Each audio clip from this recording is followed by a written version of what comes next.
Sejam bem-vindos ao Diálogos Autênticos, um podcast para chamar de seu. Aqui a gente vai ter um bate-papo descontraído sobre temas difíceis da vida, como relacionamentos, conflitos familiares, gestão financeira e carreira. Eu sou Laila, advogada, especialista no direito das famílias e sucessões, e compondo esse podcast comigo tem mais 3 especialistas. Uma médica residente em psiquiatria, uma planejadora financeira e uma psicóloga. Olá, eu sou Raiza Torres, sou planejadora financeira e você me encontra nas redes sociais como Raiza L. Torres. Eu sou Ana Gabriela Pettinelli, médica, residente de psiquiatria, e você me encontra nas redes sociais através do @Ana Gabriela Pettinelli. Eu sou Lilian de Bernardi, eu sou psicóloga clínica e você me encontra nas redes sociais no @Lilian de Bernardi. Você também pode encontrar esse podcast nas redes sociais e nas plataformas de podcast com @dialogosautênticos.podcast. E antes de começar nosso papo, eu queria completar uma informação do episódio 2, quando eu falei sobre a separação obrigatória para pessoas idosas. Gente, naquele caso, eu trouxe um caso específico no qual eu atuei, que era mais antigo, e a idade para a separação obrigatória é 65 anos, mas na nossa legislação mais recente, essa idade é 70 anos.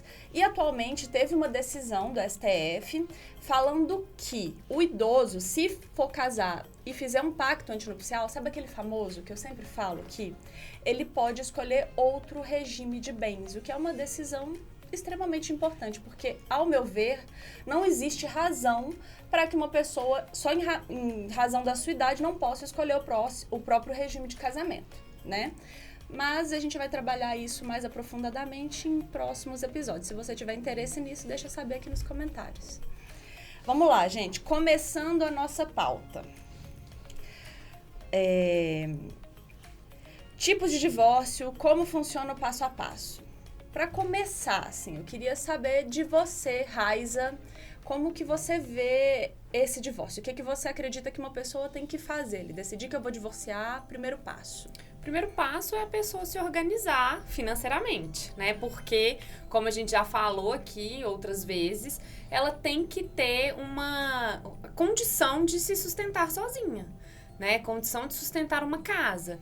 Porque de uma casa vão virar 2, então 2 despesas. Então, aquela pessoa que está saindo de casa ou que está assumindo aquela casa, ela vai ter que arcar com todas essas despesas ali sozinha, né? Claro que existem alguns pontos que a gente vai falar aqui em relação a tem pensão, não tem pensão, tem, né, como que vai ficar a divisão ali caso tenha filhos e tudo, mas é essencial que essa pessoa tenha condição de se sustentar sozinha. E para isso ela precisa se organizar financeiramente, né? Porque muitas vezes a pessoa ela ganha bem, mas ela não consegue organizar a sua vida financeira e não consegue ver que ela tem essa liberdade ali para poder seguir a vida sozinha.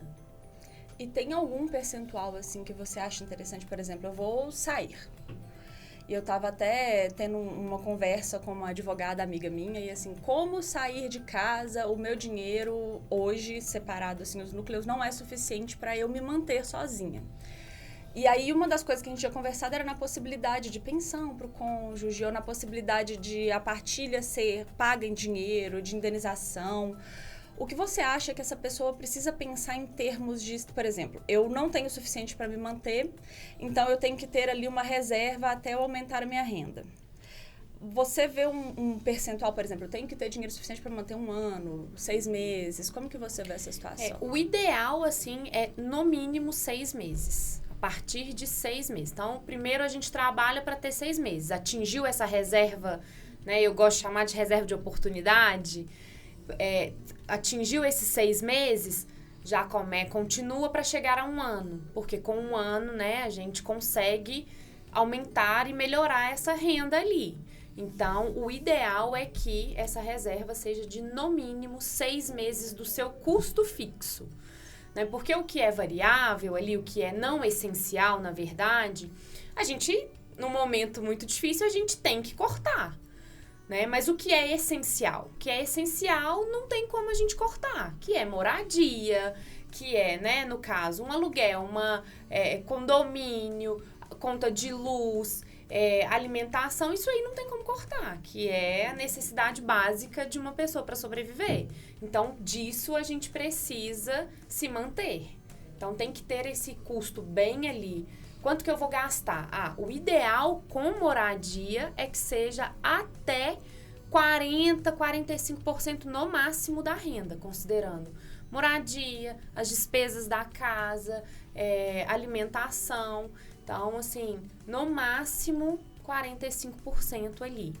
E aí, disso, a gente precisa pensar nessa, então, se eu gasto isso, por isso que vem a importância da organização, né? Porque se a pessoa não se organiza, ela não vai saber nem quanto que ela gasta nesses custos ali no mês, né? No mês. Então, para ela saber quanto que ela vai precisar da reserva dela ali, a gente tem que organizar e entender. Peraí, eu vou sair de casa, vou pagar um aluguel, quanto que eu vou gastar com esse aluguel?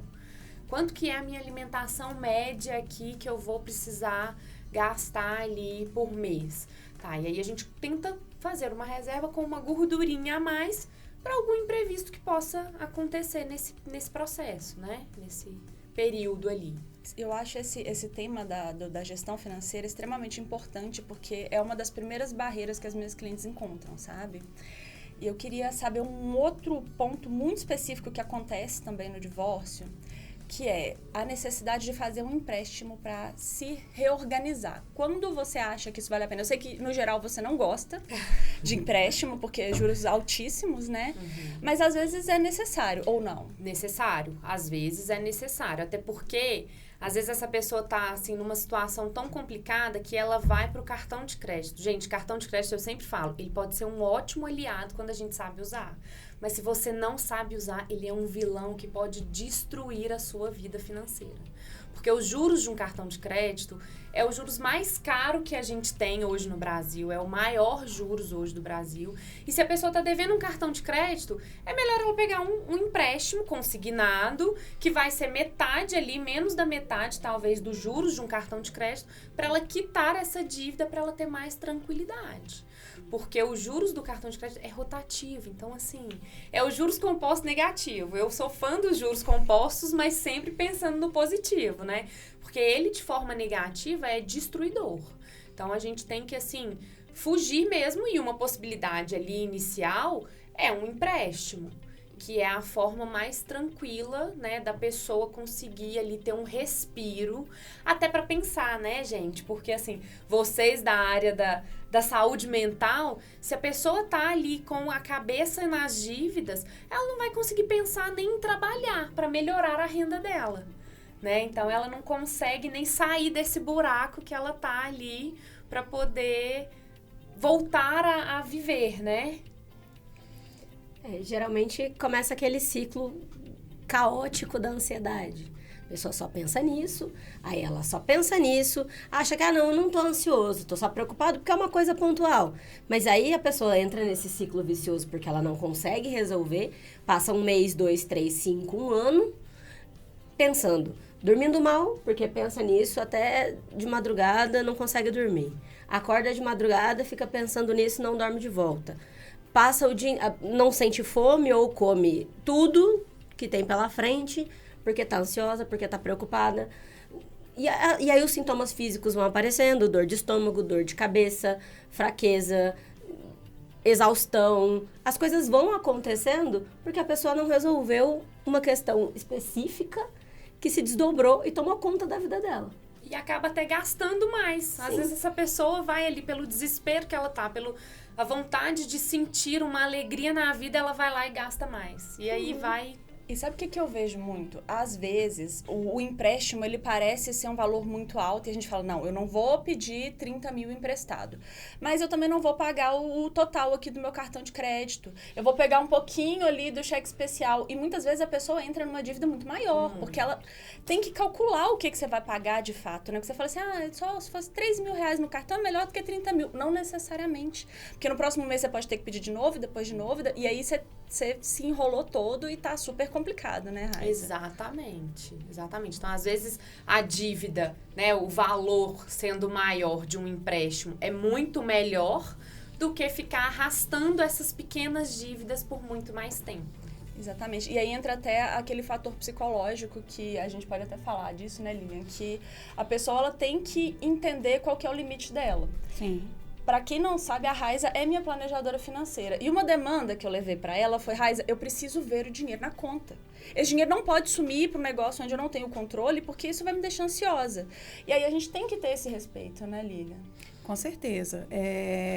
A pessoa funciona muito melhor às vezes, né? Dependendo de como é o funcionamento mesmo dela, quando as coisas estão mais palpáveis para ela, né?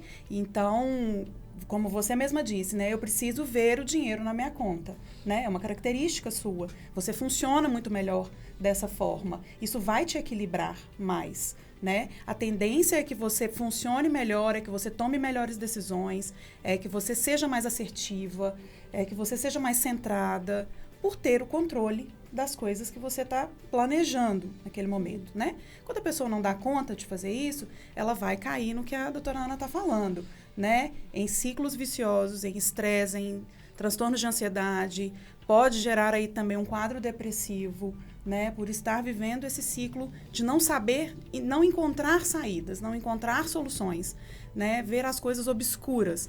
Estou devendo, estou endividado, quero me divorciar, estou no processo de divórcio, tem um monte de coisa para eu resolver, e aí, o que eu faço? Qual é o primeiro passo, né? E aí a pessoa muitas vezes cai, né? Porque ela tem essa dificuldade de dar o passo.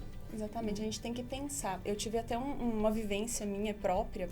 No ano retrasado, a minha irmã teve um problema de saúde muito sério, ela teve trombose, virou embolia, e aí a gente foi pro hospital. E ela não estava tendo vaga no hospital. E aí eu justamente tinha o meu dinheiro ali na minha conta que eu via. E quando eu ia surtar, eu olhava e falava assim, olha, se não der certo aqui, eu pago a internação, eu pago tudo e tá tudo certo. E por isso eu consegui esperar ali, sair a vaga e ela ser internada e deu tudo certo. Mas é importante se entender e ter esse tipo de suporte. Com certeza. Você toma melhores decisões quando você está equilibrado, né? Quando você está centrado, quando você tem esse discernimento. O que eu consigo fazer, como eu consigo raciocinar e qual a melhor decisão que eu vou tomar nesse momento. Emocionalmente, você fica muito mais equilibrado para conseguir dar prosseguimento nas decisões que você precisa tomar na sua vida. Exatamente. Para esse processo, você precisa se conhecer, né? Sim. Então, mais uma vez, precisa fazer terapia. É o caminho. Não tem outro caminho, não tem como encurtar esse caminho. Para você saber exatamente isso de, não, mas eu preciso que o dinheiro esteja na minha conta. Você precisa se conhecer. Você precisa saber como você funciona. Exatamente. E esse processo precisa acontecer. É exatamente isso. E assim, gente, o divórcio, eu falo muito sobre divórcio consensual, sobre fazer acordo, mas por mais tranquilo que seja o divórcio, ele é um fator desorganizador. Ele vai desorganizar suas relações, ele vai desorganizar suas finanças, ele vai te desorganizar emocionalmente e mentalmente. E se você não tem um autoconhecimento, se você não sabe seu limite, até onde você pode ir, os suportes, as âncoras que você precisa, você pode se pegar numa situação muito precária. E é muito comum, né? Estar nessa situação muito precária, de não ter a condição ali de já estar estabilizado ali para tomar essa decisão, é muito complicado. A gente sabe que o processo de divórcio em si já é muito delicado, né? E como se dá esse processo é algo que também a gente precisa avaliar. Porque muitas vezes o divórcio é consensual. E aí, ainda, por mais difícil que seja, o processo tende a ser um pouco melhor. Mas e quando ele não é? Né? E quando um quer e o outro não? E quando há discussões e brigas e aquilo que desestabiliza a pessoa em todos os sentidos, né? Emocionalmente, financeiramente, fisicamente. Então, assim, o divórcio, quando ele não é consensual, né? Quando há muitas brigas, há guarda de filhos envolvido, é uma guerra, né? E a pessoa desestrutura completamente. Se destrutura. Gente, tem até uma fala muito comum que eu escuto das minhas clientes, assim, de formas diferentes, mas com o mesmo sentido, que é, você deve estar pensando que eu sou doida. Ai, desculpa a enrolação, mas eu não estou conseguindo. Eu falo, gente, é normal. É normal, toma seu tempo, faz no seu tempo, não aceite pressão externa. Ah, porque a minha mãe, minha amiga me falou que eu tô enrolando. Não, tem que ser no seu tempo, do seu jeito, porque é você que vai viver isso. E é difícil. Mesmo quando há o consenso, muitas vezes é difícil, porque às vezes você vem de um relacionamento de muitos anos, de algo que foi estruturado ali, e desapegar disso não é fácil. Como a gente falou, é um luto, é um processo de luto. Porque assim, a gente pensa muito, né, no processo ideal, onde a pessoa tem um suporte, a gente consegue ali fazer esse acompanhamento, manejar algumas coisas. Tem alguma situação legal em que a pessoa, que assim, a gente fala, né, vai no seu tempo.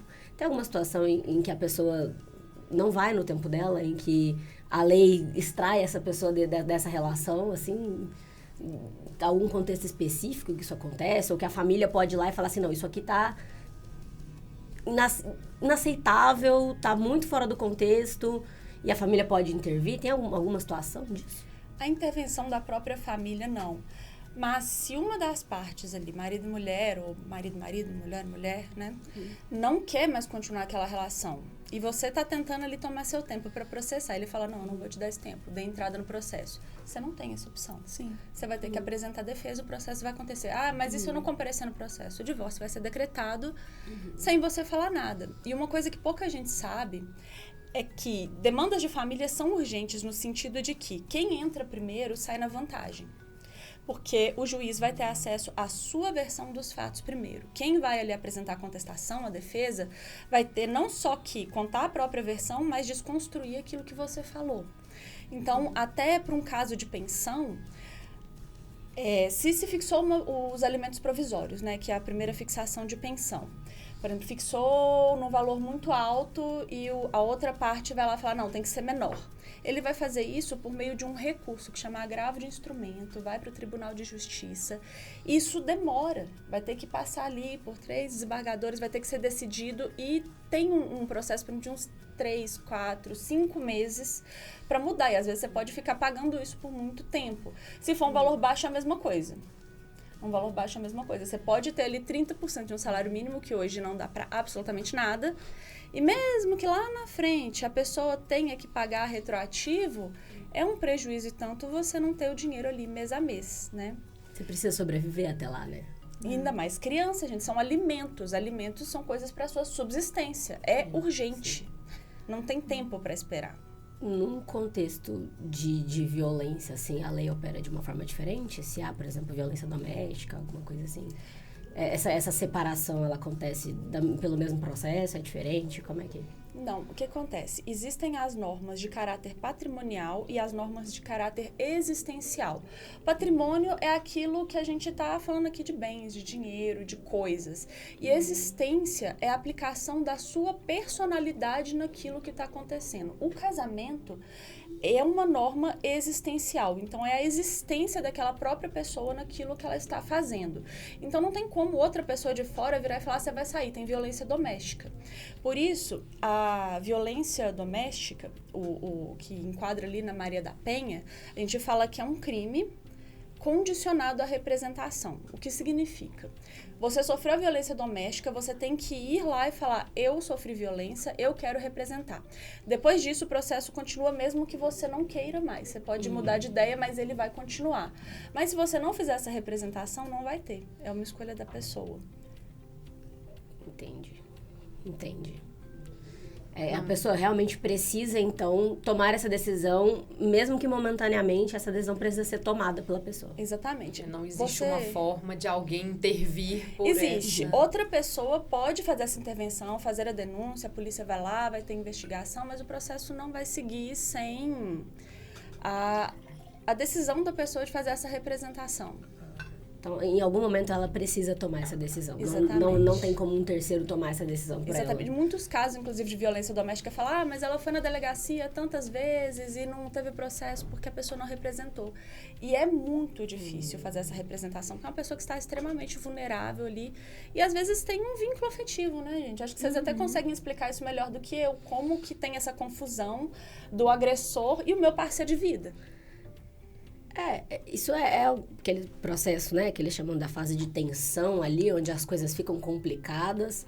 Depois vem ali alguma forma de agressão, física, moral, patrimonial, enfim.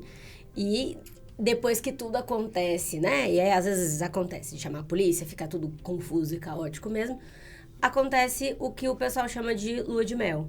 Que é aquele momento em que o agressor fala, não, foi um erro, eu não sou assim, eu vou mudar. E aí, em algum momento, o ciclo reinicia e isso se repete. Esse é o padrão mais comum, né? Então, a gente sabe que isso acontece. Não acontece sempre, não acontece em todos os relacionamentos que tem violência. Mas esse é o padrão mais comum de funcionamento de um relacionamento com violência. Então, essa coisa de, não, eu vou mudar, né, não vai ter de novo, e mil promessas, sem nada efetivo, e a repetição é o comum de um cenário violento. Geralmente é nesse momento que a pessoa tá ali, né, no que a gente chama de fase de lua de mel, que ela fala assim, não, ele vai mudar, não vou pedir divórcio, porque, né, ele vai mudar, ele me ama, e aí vira aquela confusão. São tantos fatores, né, que eu acho que estão envolvidos aí nesses casos de violência. A dependência emocional, ela é algo muito dificultador, né, muito desafiador.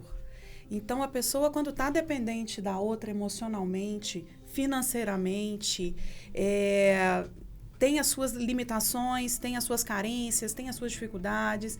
Ela pensa que não vai dar conta de se reestruturar, de começar uma vida nova, que ela fez planos com aquela pessoa, ela tem que ir até o fim. Crenças, N coisas, né, que fazem com que a pessoa viva muitas vezes uma situação de violência e não dê conta de sair. Muitas vezes quem está de fora, né, fala, como é que aquela pessoa dá conta, né? Aquela pessoa está lá sofrendo violência, apanha ou é abusada psicologicamente e não sai daquela relação, né? O vínculo emocional que a pessoa tem ali com o outro, muitas vezes é tão forte, a falta do autoconhecimento, né? A falta do saber gerenciar a sua própria vida, a falta do saber colocar limites em situações muitas vezes que são delicadas para aquela pessoa, faz com que ela viva naquele sistema de violência, né? Sim, e uma coisa que eu vejo muito também às vezes nós vemos familiares, parentes, amigas que estão numa situação de violência. Eu estava até comentando isso com você, né, Lilian? Como que nós podemos ajudar essa mulher que está sofrendo violência doméstica? Porque eu penso assim, muitas vezes a postura ela vem acusatória, do tipo, você é safada, você não presta. E aqui eu usei palavras pesadas porque elas são ditas. Você não tem vergonha na sua cara, você faz isso porque você quer. E como que eu vejo essa situação? Se você avisa para uma pessoa, não pula ali no lago e ela está afogando, não é para você dar um sermão nela. Primeiro você tira, na hora que ela estiver segura, você pode até falar, olha, não faz isso. Mas o primordial é resgatar a pessoa. Como você entende que esse manejo pode ser feito de forma assertiva para ajudar mesmo? Ao invés de revitimizar aquela pessoa que já está sofrendo violência. Porque senão ela pode ficar afastada, né? E parar de contar, e entender que você não é um ponto de apoio. Então, o manejo é o seguinte, a pessoa que está vivendo essa situação, né, de estar afogando lá, e às vezes a gente resgata aquela pessoa, ela tem que parar, né, a primeira coisa, ela tem que parar para se observar. Por que eu estou afogando? Né? Por que eu estou me deixando cair? Por que eu estou nessa situação? Por que eu estou sendo vítima? Ou por que eu estou me vitimizando? Então, um autoconhecimento sempre, na minha opinião, é fundamental. Né? Porque ela precisa entender por que ela está conseguindo, por que ela está passando por aquela situação, né? Por que ela está se permitindo viver aquela situação difícil, violenta, dramática, por quê? Né? É dependência emocional, é alguma crença, é uma limitação financeira, é uma falta de diálogo, o que está acontecendo para que ela viva naquela situação? Né? E o outro, né, de poder tentar ajudar, eu acho que é uma situação até de humanidade, né? De você ser humano com aquela outra pessoa que está passando por uma situação difícil. Por mais que você seja o opressor, né, naquele momento e está fazendo a pessoa sofrer, o mínimo de humanidade, né? E voltando um pouco do que você falou, Lília, da questão do emocional, né, ali da dependência emocional, eu ouso dizer que ela é até pior do que a dependência financeira. Porque com a dependência emocional, a pessoa não consegue nem lidar ali com a situação financeira dela. Não consegue nem entender que ela consegue viver uma vida sem depender emocionalmente daquela relação, daquela pessoa ali. E aí vive aquela relação doentia por causa dessa dependência emocional. Ela passa a não conseguir imaginar qualquer outro cenário. E aí, quando ela não consegue imaginar qualquer outro cenário, ela não consegue planejar nada. Ela não consegue planejar nenhuma outra circunstância da vida dela. E isso, assim... Mas acho que o mais difícil da dependência emocional, acho que a Lilian deve ver muito isso no consultório também, é a questão de que, geralmente, a pessoa que está dependente emocional é a única que não está vendo que há uma dependência emocional. Sim. E que ela demora muito para aceitar e entender coisas que para quem está ao redor é óbvio. Você não precisa estar nessa situação, você não precisa passar por isso, você não precisa aceitar isso. Mas para quem tá nesse contexto, é assim, não, mas eu tô passando por isso por causa daquilo. A pessoa tem uma justificativa, ou ela simplesmente entra em negação e não entende, assim, não, eu não sei porque que eu tô passando por isso. Ah, mas ele me ama muito e eu não sei por que ele tá fazendo isso, por que eu tô passando por isso. Ou ele tá vivendo uma situação Exato. difícil, por isso é que ele tá fazendo isso comigo, né? Exato. Então, é a negação que você colocou, né? A pessoa não consegue identificar, não consegue enxergar. E ela não sai do ciclo vicioso. Muitas vezes ela fica lá nesse ciclo sofrendo e sendo abusada e com essa dependência emocional do outro, porque ela não consegue enxergar cenários, ou cenários positivos, ou mesmo que por um instante ou por um tempo ela passe por momentos muito difíceis e ela não quer passar por aquilo, ela não consegue enxergar a saída no final, a luz no fim do túnel. E aí ela vai ficando naquela relação. E é o que angustia quem tá ao redor, né? Essa coisa de, mas não pula, você vai afogar. A pessoa não tá conseguindo enxergar isso, ela não tá te ouvindo. Ela não tá te ouvindo. Não tem essa coisa de, mas né, se você continuar nesse relacionamento, você vai continuar apanhando, ou você vai continuar sem saber, sem ter acesso ao seu dinheiro, ou você vai continuar sem poder vestir a roupa que você gosta, sair com as pessoas que te importam. A pessoa não enxerga isso. Ela não tá vendo. O lago tá lá e ela não tá vendo o lago. Ela vai continuar pulando. Ela não consegue. E às vezes deixa quem tá ao redor, às vezes assim, o sentimento que a gente escuta muito das pessoas é assim, mas eu fico irritado, porque eu já falei, já expliquei, parece que não tá vendo. Ela realmente não tá vendo. Não adianta se irritar, não adianta ficar repetindo. É dar suporte. É criar mecanismos para que essa pessoa tenha suporte. Ficar repetindo ali e ficar irritado, cobrando, não vai resolver. Você vai ser mais um ponto de cobrança, mais uma situação difícil na vida da pessoa. E o que me preocupa muitas vezes é essa pessoa parar de compartilhar isso com você. Sim. E às vezes a notícia chega em um ponto muito grave em que não tem como você atuar mais, né? E nem sempre, gente, a violência doméstica ela é tão óbvia. E nem sempre acontece quando a pessoa não percebe aquilo. Eu tenho um caso específico de divórcio que depois que a gente comunicou para ele, vai ter o divórcio, vai acontecer. Comigo, foi um gatinho mansinho. E aí ela me mandando as mensagens, ele acabando com ela, chamando de vagabunda pra cima. Uns dias depois, ela me mandou uma mensagem falando assim, então, a internet aqui de casa estava no nome dele, ele cancelou. O telefone do meu filho também estava, ele cancelou. E ele tá sem, eu não consigo pagar agora, não sei como que eu vou me organizar. Isso é uma forma de violência patrimonial muito séria.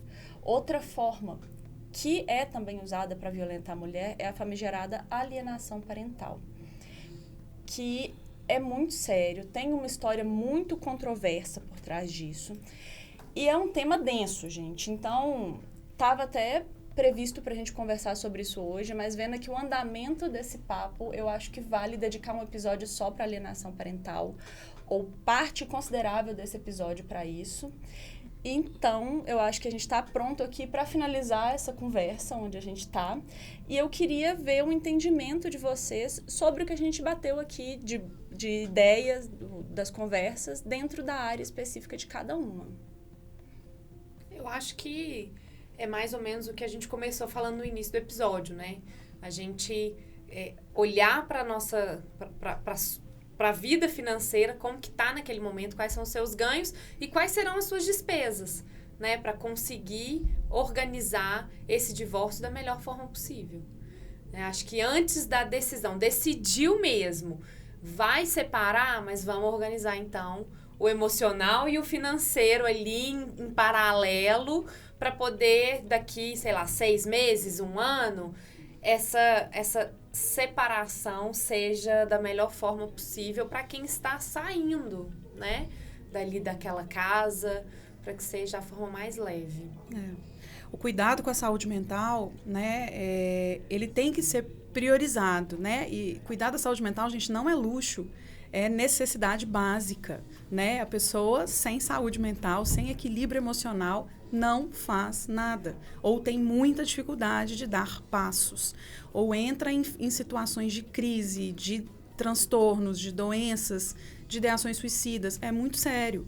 Então, quando você toma essa decisão, né, de divorciar, é preciso que você tenha equilíbrio emocional, é preciso que você tenha suporte, é preciso que você tenha apoio, é preciso que você busque ajuda de alguma forma quando você perceber que o seu equilíbrio está balançado. E é isso, né, Lília? A questão da saúde mental, ela precisa ser a prioridade para a pessoa ter condição de pensar nas outras coisas. Até para saber, assim, decidi tudo isso mesmo, eu quero tudo isso, eu preciso me organizar financeiramente, eu consegui me organizar, mas e aí? Até para saber, assim, né? Queria até te perguntar, Laila, fica isso, assim, decidi, me organizei financeiramente, eu vou no cartório, eu vou no juiz, para quem que eu vou? O que que eu faço? Para onde que eu vou com isso? A partir do momento em que eu decidi esse ponto, quais são esses tipos de divórcio, esses caminhos para fazer isso? Os tipos de divórcio, eles têm que ser decididos com o seu advogado. Mas eu vou passar aqui por cima, dentro das possibilidades, que eu acho que tem informação importante, né? Até para você saber o caminho ali que você pode seguir ou não. O divórcio, ele pode ser litigioso ou consensual. Se o divórcio for consensual, você pode fazer ele com o juiz ou você pode fazê-lo em cartório. Divórcio em cartório, você não pode ter filhos menores de idade, você não pode estar grávida. Esse divórcio, ele é muito rápido, às vezes aqui em Belo Horizonte, 1 semana, o divórcio está feito. Vai sentar, vai escrever os termos do seu divórcio com o advogado vai encaminhar para o cartório e a gente vai marcar uma data para todo mundo assinar esse divórcio. Se o divórcio for judicial, consensual, vai ser muito parecido, vai conversar com o advogado, vai escrever ali os termos do divórcio e a gente vai mandar para o Sejusc, que é um centro de conciliação. E também é muito rápido. Em Belo Horizonte, via de regra, em 1 mês esse divórcio já está ajustado. Se tiver menores, o Ministério Público vai ter que atuar ali para ver que está tudo certinho e não vai ter como fazer o divórcio sem estabelecer a pensão para esses filhos menores de idade. Não tem como, a prioridade é eles. Não se divorcia sem resolver pensão, convivência, onde que a criança vai morar, porque a prioridade é a criança, é vulnerável. Se for litigioso, aí realmente só tem como ser judicial, e aí a gente tem que provar a nossa versão. Vamos discutir ali os bens que têm que ser divididos, geralmente a pensão, a convivência, a guarda, e muitas vezes um desses pontos vai ter uma discussão. Por exemplo, não concordo que fique com a minha esposa a guarda desse filho, porque eu também quero tomar as decisões. Não concordo com essa pensão, porque o custo de vida do meu filho não é R$6.000, eu entendo que seja 4. E essas conversas vão acontecer ali no processo, vai ter produção de prova, vai ter audiência. Geralmente é um processo mais longo que pode seguir por anos. Mas eu vou ficar desassistida por anos? Não. As decisões urgentes, por exemplo, a pensão, ela já vai ser decidida de uma forma mais rápida. Laila, e tudo isso volta lá no início do relacionamento, né? De acordo com o regime de casamento que foi escolhido lá antes de casar, isso também vai influenciar aqui hoje no que vai ser dividido, né? No que vai ter a partilha, no que vai ser ali, né? Eu falo, né, assim, a questão do regime pré-casamento é muito importante para o planejamento financeiro futuro. Não pensando no divórcio, mas caso venha acontecer, esse regime vai ser fundamental ali para essa questão, né? Exatamente, até para você se organizar no divórcio. Por exemplo, eu estou fazendo uma separação, eu tenho uma separação total de bens e vou me divorciar. Você tem que estar preparada para não receber nenhum dos bens que estejam no nome do seu ex-marido. É comunhão parcial. E ele tem uma dívida de 50 mil, então você tem uma dívida de 25 mil. Isso é uma coisa importante, porque as pessoas só se preocupam no dividir os bens, no dividir o ganho e as perdas, né? E as dívidas. As dívidas também serão partilhadas, gente. Então, a organização tem que vir até nisso aí, porque as dívidas também são suas, né? Se você vai divorciar e tem uma dívida de um dos dois, ela vai ser dividida. Exatamente. Tem até gente que me pergunta, mas o apartamento é financiado, como que vai funcionar isso? A gente divide tanto o direito de adquirir aquele bem, quando quitar o financiamento, né? Porque o bem não é de ninguém, é do banco. Quanto divide a dívida. Vocês dois são devedores. E aí, muitas vezes eu vejo gente falando assim, eu vou fazer um acordo para só o meu marido ter que fazer o pagamento desse financiamento. Eu não quero. Mas a gente tem que pensar uma coisa. Não tem como um acordo que foi feito entre João e Ana afetar o banco. Então, se o banco não aceitar te excluir deste financiamento, você tá lá e ele pode te executar se não for pago. Depois você pode cobrar do ex-marido? Pode. Mas é uma dor de cabeça, isso tem que ser pensado. Não adianta falar, um acordo, ele vai me excluir desse contrato. Se o banco não concordar, não tem como te excluir. Isso tem que ser uma pensado. coisa importantíssima, né? Porque as pessoas pensam, eu não tenho dívida. Tem, se você tem um financiamento, é uma dívida. E essa dívida precisa ser paga por ambas as partes, né? Então, isso tem que ser bem alinhado, bem conversado lá atrás. Caso não conversou, vamos resolver isso agora aqui da melhor forma para as duas partes, né? Exatamente, mas aí a gente até volta para aquilo. Escolha as regras do seu casamento antes de casar. Escolhe quando tá bem, gente. Escolhe quando você tiver com um relacionamento saudável, cheio de sonhos. Usa isso como uma brincadeira, como um planejamento, Acho uma que coisa isso nós gostosa. vamos falar em todos os episódios, né, Laila? Escolha o seu regime de casamento para que não Exatamente. tenha problemas. Você não casa para separar, não é isso que a gente tá falando aqui. Definitivamente. Mas resolva antes de casar enquanto está bem. Não pense que o seu parceiro vai ficar chateado porque você tá querendo. Seja maduro para decidir isso, que é uma decisão muito importante e fundamental. Exatamente, até porque no seu relacionamento você vai ter que ter conversas difíceis. Então não adianta fugir disso ali no início, em algum momento vai vir. Esses pontos, eles vão ser obrigatoriamente trabalhados. Mesmo que você ignore por anos, em algum momento, algum ponto sensível vai ser tocado ali, você vai ter que resolver. E assim, às vezes as conversas parecem, né, sensíveis quando a gente fala de questões sobre um divórcio, questões sobre a aquisição de bens de maior valor, sobre dívida, mas existem outras coisas que parecem simples. Às vezes a gente tem isso muito, muito difundido na nossa sociedade, de assim, não, vou casar e ter filho. Tá, mas às vezes algumas coisas que são óbvias, entre aspas, pro meio social, não são óbvias para quem está na relação. Então, as conversas, elas precisam existir para todos os aspectos do relacionamento, sabe? Assim, você quer ter filho? Quanto? A gente vai fazer alguma coisa em relação... vai deixar, né? Vai pensar em algum bem que a gente vai passar pro nome dessa criança, desse filho, antes, por exemplo, dele ser maior de idade? Isso vai ficar para depois? Tudo precisa ser conversado. E essas conversas não são óbvias. Por mais que elas pareçam óbvias, elas não são óbvias. E aí a gente acaba uma coisa que a gente fala muito na área da saúde mental, que é assim, o óbvio precisa ser dito. Ele precisa ser dito, ele é óbvio pra você. E se não foi dito de maneira clara e integral, não foi comunicado. Não existe comunicação com, eu cutuquei, eu joguei no ar. Não comunicou. Você não comunicou. E essas coisas precisam ser pensadas, né? Elas precisam ser comunicadas, elas precisam ser organizadas. Então, esse processo precisa acontecer, até para não virar essa grande briga no final, né? As coisas não precisam se balizar numa briga. E até porque cada vez que entra uma briga, a gente estava falando mais cedo, né? Da questão da violência contra a mulher, aquela coisa de uma violência direta, mas principalmente quando tem filho, esse ambiente violento, não necessariamente, né, de violência física, mas esse ambiente hostil, ele gera um impacto nos filhos, né? Tem o termo ali de violência familiar, né? É uma coisa que sempre aconteceu em algum momento, né? Tem registro de muito tempo da nossa civilização, mas que é estudada nos últimos 50 anos só, e que tem grandes impactos, inclusive na vida adulta. Tem impacto no aumento de transtornos mentais na população que viveu isso na infância e na adolescência. Tem impacto, inclusive, com déficit cognitivo, né? Nas crianças e adolescentes que passaram por esse processo. Então, essa briga, esse grande jogo de empurra não, deixa pra depois, e aí depois vira uma disputa entre quem vai ficar com o quê, gera esse outro ponto que envolve as pessoas ao redor. Envolve as outras pessoas da relação.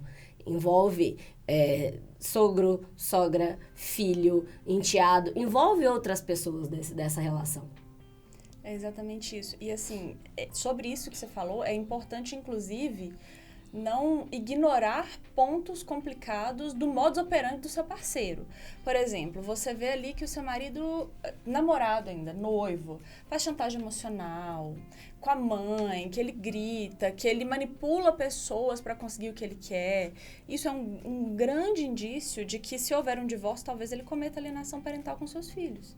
Porque se ele está disposto a manipular pessoas que ele ama para chegar num objetivo, é muito provável que ele vá fazer isso com seus filhos. E ao contrário do que todo mundo pensa, né? Porque tem aquela história fantasiosa da mulher vingativa que fica com raiva no divórcio. Tem muita violência de pais contra filhos para tentar sujar a imagem da mãe. Isso é muito comum. Muito comum. Ah, Laila, mas por que você não está falando que mulheres também fazem? Porque isso aí todo mundo já acha que acontece. Eu quero trazer aqui o que não se fala, né? Justo. E essa questão da alienação parental é muito séria. No próximo episódio, inclusive, a gente vai tratar sobre isso, sobre a história de como ela vem, se existe, se não existe, é pseudociência, não é. A gente vai acabar conversando sobre isso, né? E assim, encerrando aqui o nosso bate-papo, que a gente encerrou e retomou de novo. É que a conversa estava boa. Estava boa, exatamente. Trazendo a minha opinião aqui sobre esse episódio. Faça as coisas no seu tempo. Se respeite, entenda os seus limites e esteja com pessoas que te respeitem também. Se o seu advogado está te botando pressão, divorcie, assina, porque isso, porque aquilo, sai fora. De verdade, sai fora. Esteja com pessoas que vão te apoiar. Os profissionais, os amigos, a família. Se é a sua avó que vai colocar o dedo na ferida quando você for na casa dela, não conta pra ela, não fala. Uma ferida, ela tem que ser tratada, ela não tem que ser exposta. Trate essa ferida antes de falar que tem alguma coisa ali. Essa é a minha visão de advogada, porque eu vejo muitas vezes a mulher se fragilizando por causa dessas relações e de pressões que ela não precisa tolerar, né? Com isso, nós encerramos o nosso bate-papo de hoje. E se você se identificou com o que foi dito aqui e gostaria de contar com o apoio e suporte de alguma das profissionais que estão nessa mesa, nossos contatos vão estar na descrição do vídeo. E para não perder os próximos episódios, lembre de ativar o sininho de se inscrever no nosso canal. Spoiler do próximo episódio. Nós vamos falar sobre como ficam os relacionamentos pós-divórcio. Relacionamentos familiares, relacionamentos de amizade, relacionamentos com os pets, que hoje se fala muito na família multiespécie. Então lembra de seguir esse perfil para você não perder os próximos episódios. E eu te vejo no próximo episódio.